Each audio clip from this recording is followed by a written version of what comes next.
This is a breakdown of the classic Phineas and Ferb episode where they coordinate an enormous, wacky, Super Bowl style event, the F Games. From rubber chickens to human-sized foosball to a fruit ninja level, this is action-packed and it's a competition that has it all. So without further ado, let's jump right in. The episode starts out with Buford and Isabella talking smack over a foosball game. Prepare to feel the wrath of Buford. Don't bring that smack talk around here. This is my house. Technically, it's our garage. She's on a roll. And Ferb's response is likely an allusion to this famous quote from 1978's Animal House. German? Forget it, he's rolling. Meanwhile, upstairs, Candace is having another bad hair day. Oh look, the world's first bad hair day. This is the worst bad hair day ever. She just can't catch a break. She goes with Stacy's advice to wear a hat right when Isabella's game-winning shot bounces off her football helmet.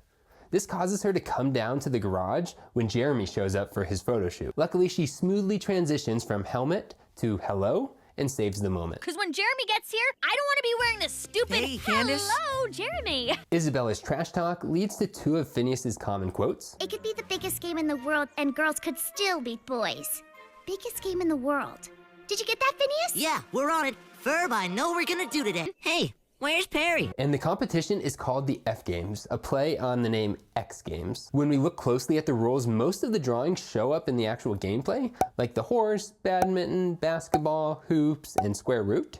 But we never see the cake, boat, or trophy. And just so we truly understand the complexity of the game, Baljeet asked this head-spinning question. If I miss the third shuttlecock with my rubber chicken, does Buford have to jump over the chokecherry bush before or after the girls finish peeling their tangerines? After! We also never see the bush or the tangerines he mentions. The F Games seem to be a combination of the Super Bowl and the Olympics, with an enormous Coliseum-like stadium, something resembling the Olympic flame, a Jumbotron, a flyover, and rabid fans. Speaking of the flyover, the plane hits a part of the stadium, knocking off a couple of small pieces, just like the scene in Indiana Jones and the Temple of Doom.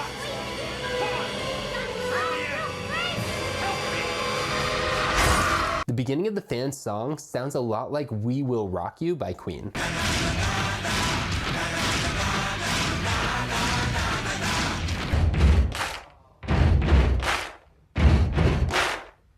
Then the camera pans around the players in a Coliseum-like stadium, just like this famous scene in Gladiator.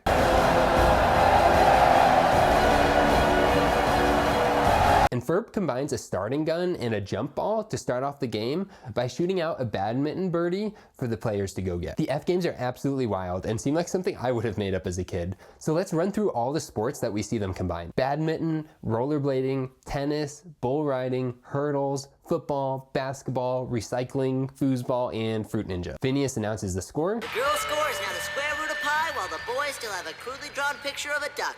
Clearly, it's still anyone's game. Which sounds a lot like the scores of Calvin Ball from the Calvin and Hobbes comic strip, where the only permanent rule is that you can never play it in the same way twice.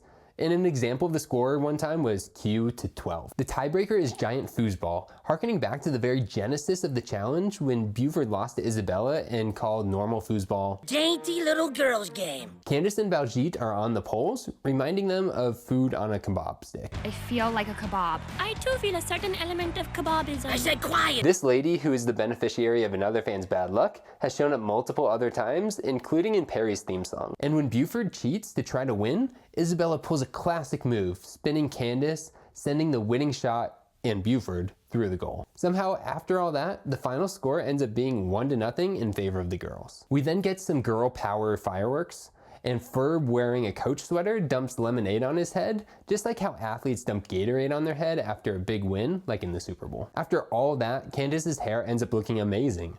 In fact, we see her hair like this in future episodes, leading us to wonder if she has to wear a helmet, a watermelon, and get spun around just to get it like that every time. Meanwhile, Perry has been off on his own adventure. Let's check in to see what he's been up to. He slips away from the kids at the beginning while they're in the garage, only to find out that the elevator to his lair is out of order. And I love Monogram's little doodle on the plug here. So Perry has to use the stairs. When Perry finally gets to the bottom, his theme song singers even sound tired, insinuating that they were singing the entire way down the stairs. There you are, Agent Pete. Monogram tells Perry why the elevator is out of order. Sorry about the stairs. Our elevator maintenance guy is on a corporate retreat with our slide waxing guy. which is the same reason he gave for the slide having issues in a previous episode. Must be a really long retreat. And Perry, faced with climbing back up the stairs, makes a noise that is not his normal chirping sound, just to let us know that he's not enthused. He and Doof cross paths in My Little Doggy, a pet store with a name that parodies My Little Pony. Doof immediately keys in on Perry in a poorly made dog disguise, and the store owner responds the same as the worker at the pound in Lilo and Stitch. Sir, I'm not even sure if that's a dog. What is that thing? A dog, I think. But it was dead this morning. But she certainly is an opportunistic businesswoman. Oh, don't try to wheel and deal with me. I get a big alimony check every month, so money's no object. Oh, well in that case, he's $10,000. Then Doofenshmirtz shares his motivations rooted in emotionally scarring backstory. When he was a young child, and it must have been before his brother Roger was born, Doof's dad won a puppy in a unique game. More on that in a bit. Doof's dad named the dog Only Son because he was like the son he never had. Only Son became an award-winning show dog, while Doof was forced to be the family's lawn gnome. You'll remember the rest of that story from the Backyard Beach episode, but the short version is that the family was so poor that their lawn gnome was repossessed and Doof was forced to be the gnome replacement. Anyway, this story adds a level of tragedy to those circumstances because we know Doofenshmirtz's father was winning awards and money from his dog shows, but continued to force Doofenshmirtz to be the family gnome. The weird thing here is that while Doof is explaining it, he says, Well, I was forced to be the lawn gnome. You remember that story, right? With my neighbor Kenny?